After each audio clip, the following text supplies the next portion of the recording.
Sean ustedes bienvenidos al video que concluye la sesión número 9 del canal de YouTube Análisis Económico Post-Keynesiano en Latinoamérica, el canal que tiene como objetivo informar a la población sobre temas económicos para que seamos protagonistas y no solo testigos del desarrollo de la democracia en las naciones latinoamericanas. Se están presentando algunas de las características del escenario macroeconómico que toda nación latinoamericana debe construir para que la contratación de deuda pública interna sea sostenible en el largo plazo. Entonces, continuemos.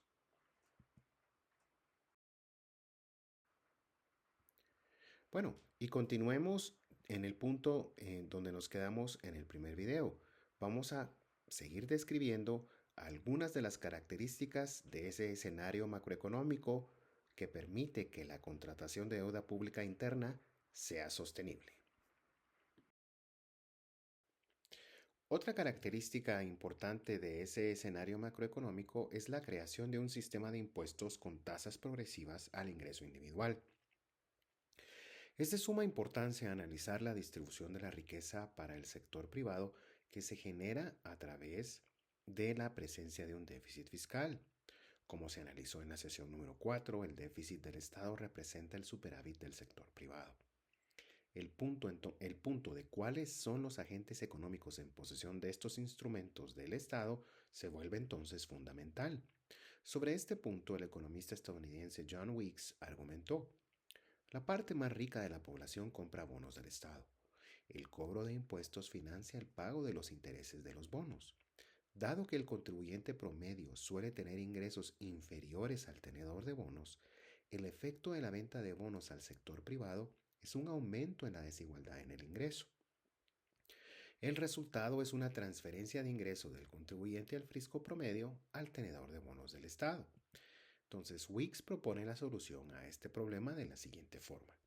Si el sistema de impuestos sobre la renta es muy progresivo, es decir, que los tipos impositivos aumentan considerablemente con la renta, el efecto neto de la distribución será el mismo, porque la renta del contribuyente medio y la del titular promedio de los bonos estarán muy próximas.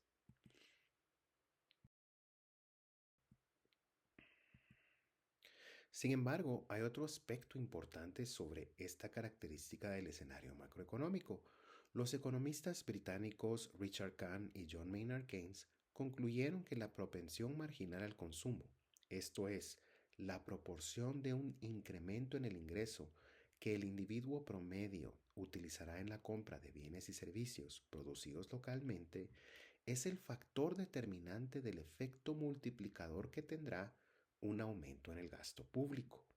De acuerdo con estos autores, al aumentar el gasto público, la población tenderá a aumentar su consumo. Este incremento dependerá de la propensión marginal del consumo del ingreso disponible de la población, el ingreso después de impuestos, y también dependerá del cambio en el déficit del Estado. La creación de un sistema de impuestos con tasas progresivas al ingreso individual permite la redistribución del ingreso. Esto vuelve entonces la ejecución de la política fiscal más eficiente, pues incrementa la propensión marginal al consumo del ciudadano promedio.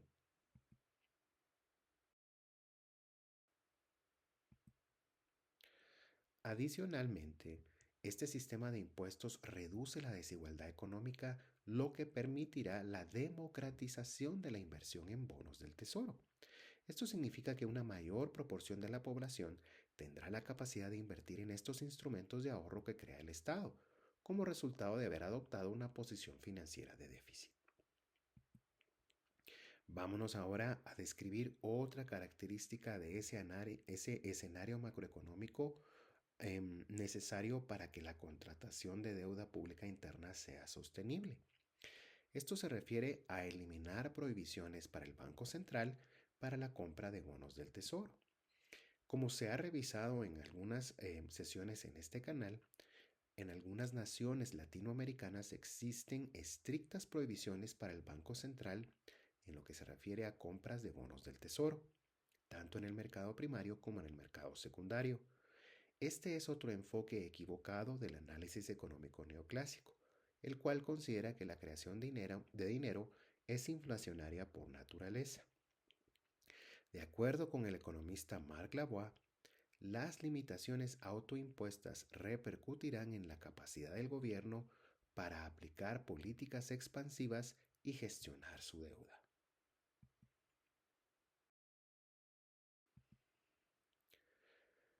Esta configuración, el de prohibir al Banco Central la compra de bonos del Tesoro, presenta varios problemas, tres de ellos muy significativos. El primero es que el Banco Central no puede realizar operaciones de mercado abierto para retirar liquidez vendiendo bonos al público o para estimular la economía comprando bonos al Estado. Esto requiere que el Banco Central emita sus propios instrumentos, generalmente a corto plazo, pero esta operación no puede tener la misma eficacia a que el Banco Central compre o venda bonos en el mercado secundario. De igual forma, la compra de bonos del Estado por parte del Banco Central, lo que se conoce como monetización, puede resultar como un método muy eficaz para estimular la economía. Al respecto, de nuevo vamos con John Weeks. Él escribió, hay argumentos de peso para mantener las ventas de bonos dentro del sector público. Estimular la economía es la primera y más obvia razón para la monetización. Si la economía tiene recursos ociosos, el aumento del gasto hará que las empresas produzcan más, lo que requiere poner en uso alguno de esos recursos ociosos.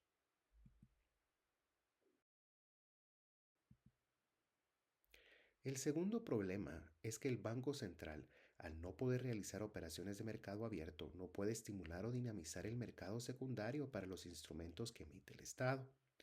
Esta situación no solo vuelve menos dinámico el mercado de capitales y el sistema financiero de una nación, también debilita los canales de transmisión de la política monetaria.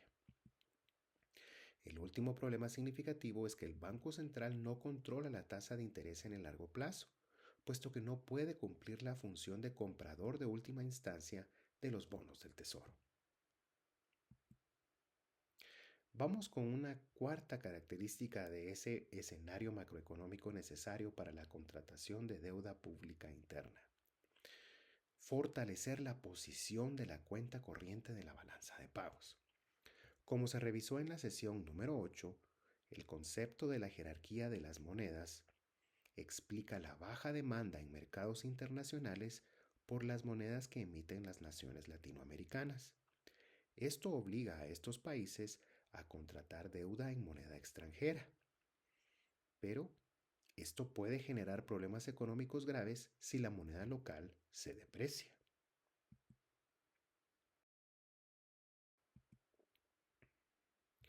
El fortalecimiento de la cuenta corriente de la balanza de pagos puede lograrse impulsando las exportaciones.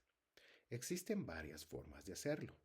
Una de ellas es identificando industrias con mucho potencial, implementar un plan de inversión en la industria, introducir una ley de competencia local y establecer aranceles para proteger la producción de dichas industrias. Aquí estamos hablando de colocar aranceles en únicamente ciertas industrias en las que ya se tenga un plan de inversión establecido. En ningún momento se está hablando de establecer aranceles de forma general, como está muy de moda en estos tiempos. La segunda es financiar a la pequeña y mediana empresa para incrementar la productividad y aumentar la calidad de su producción. Esto está muy relacionado con la primera característica, es decir, hacer crecer la presencia de la banca pública en nuestras naciones latinoamericanas. Y por último, fortalecer la industria de servicios, específicamente el turismo. Hay varias naciones latinoamericanas que han hecho una excelente labor promocionando a su país como destino turístico. Esta puede ser una estrategia importante para todas las naciones latinoamericanas. Una vez se haya creado e implementado un programa para impulsar las exportaciones, el Banco Central puede elaborar un programa que permita de forma cautelosa la depreciación de la moneda que permita el fortalecimiento de las exportaciones. Por último, se debe prestar máxima atención al manejo de la deuda pública denominada en moneda extranjera, para evitar que la salida de recursos por el pago de capital e intereses resulte en un debilitamiento de la cuenta corriente de la balanza de pagos.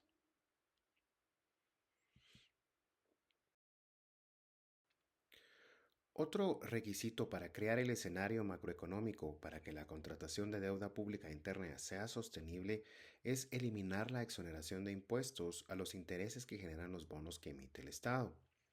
Cuando se analiza la deuda pública, el argumento que generalmente se utiliza para determinar la sostenibilidad de la misma es que el crecimiento real de la producción debe ser mayor que el tipo de interés real que se paga sobre la deuda.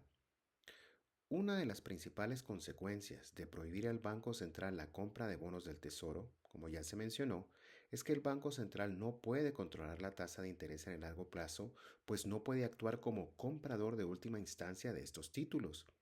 Y si los bancos comerciales se muestran renuentes a comprar estos títulos del Estado, las tasas de interés empezarán a subir.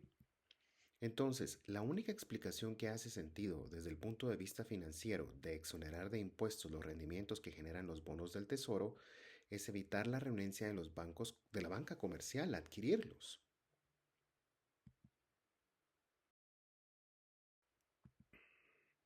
Sin embargo, esta exoneración de impuestos no solo aumenta la desigualdad económica, también le resta sostenibilidad a la deuda pública interna. Varios autores, entre ellos Godley, Lavoie y Martin, argumentan que el nivel de impuestos que recauda el Estado sobre los intereses que generan los bonos del Tesoro juega un papel importante en la sostenibilidad de la deuda.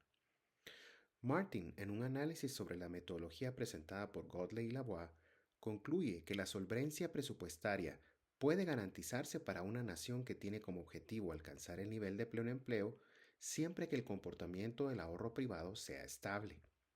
Lavoie escribió que el ratio deuda pública sobre PIB convergerá a un número constante si se cumple la siguiente desigualdad.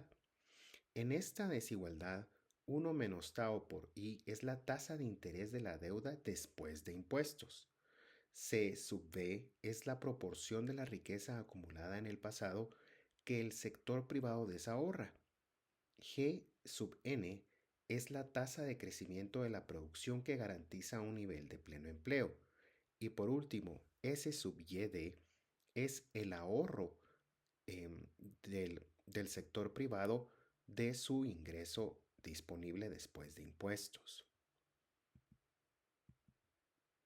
La desigualdad anterior indica que la deuda pública no crecerá desproporcionalmente con respecto a la economía si la tasa de interés que paga la deuda después de impuestos es menor a la tasa de crecimiento de la economía más la tasa de desahorro del sector privado, todo esto dividido por la tasa de ahorro del sector privado.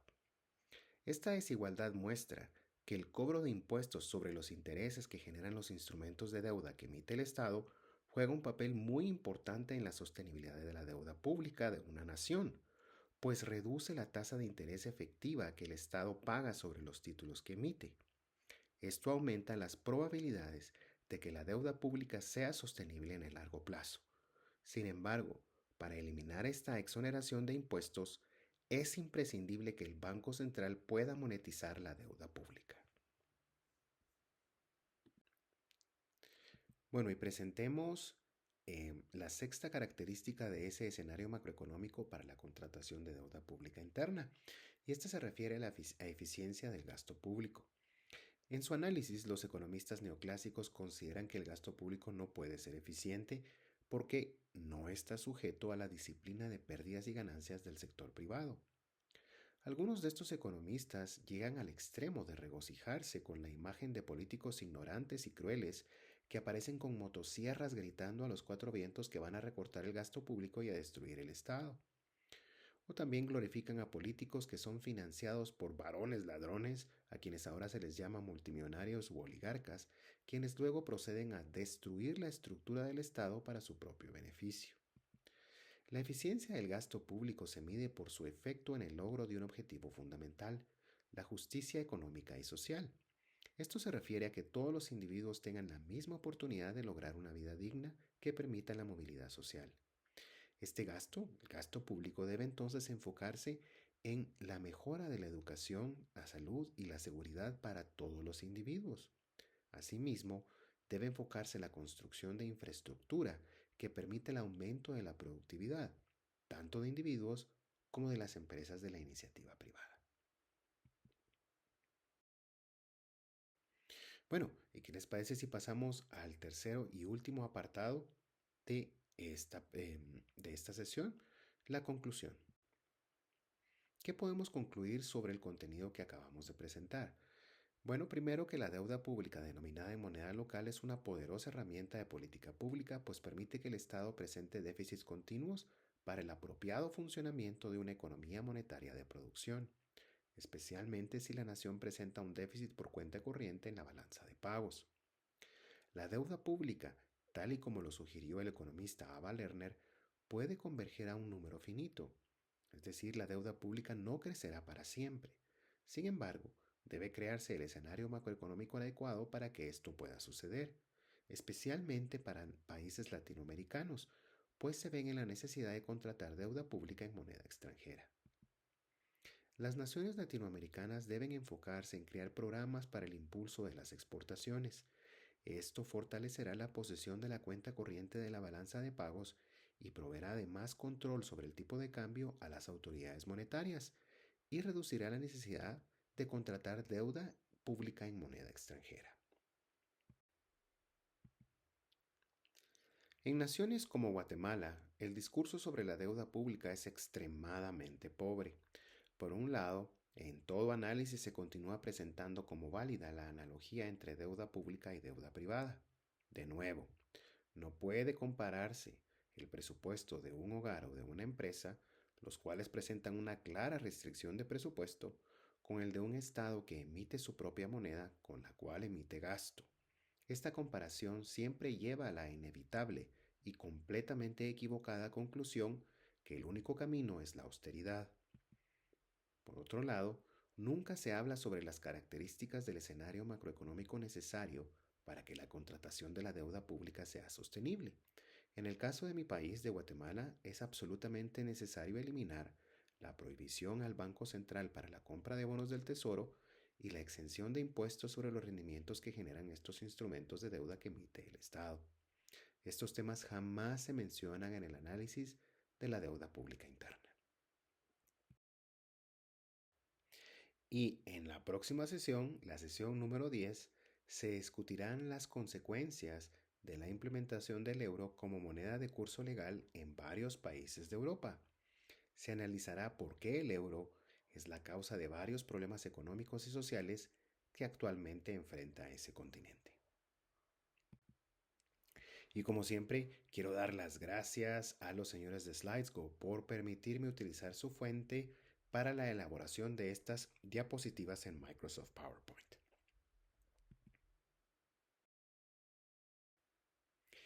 Y bueno, les agradezco que me hayan acompañado hasta el final del video. Les recuerdo que apoyar este canal es algo muy sencillo. Darle like a los videos y suscribirse al canal. De nuevo, el objetivo de este canal es informar a la población sobre temas económicos para que seamos protagonistas y no solo testigos del desarrollo de la democracia en nuestras naciones latinoamericanas. Hasta la próxima y que estén muy bien.